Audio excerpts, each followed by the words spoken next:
F'Awwissu tal-2007 One News kien żvela li l-Pulizija bdiet tinvestiga lil Mario Camilleri dwar falsifikazzjoni ta' ċertifikati biex jaġevola lil ċertu Ray Filascia bil-għan li għaskapitu ta' ħaddieħor isib post mal-Gvern bħala Principal Security Officer fl-Isptar Ġenerali ta' Għawdex.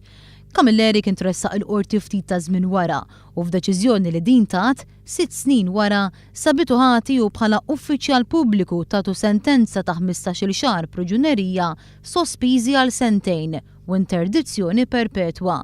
Ray Filascia kien xedt mal-Pulizija li bl-iskop li akkwista impjieg mal-Gvern, Mario Camilleri kanvażer u uffiċjal fil-Ministeru ta' Giovanna De Bono taħt ċertifikat fals bit-timbru tal-Liċeo Ninu Cremona biex imbagħad ippreżentah lill-Bord tal-Għażla. Għaxa kien qal li fuq istruzzjonijiet tiegħi dan Mario Camilleri kitibli d-dettalji tiegħi fuq iċ-ċertifikat u anke niżżel il-marki li tlabtu jien.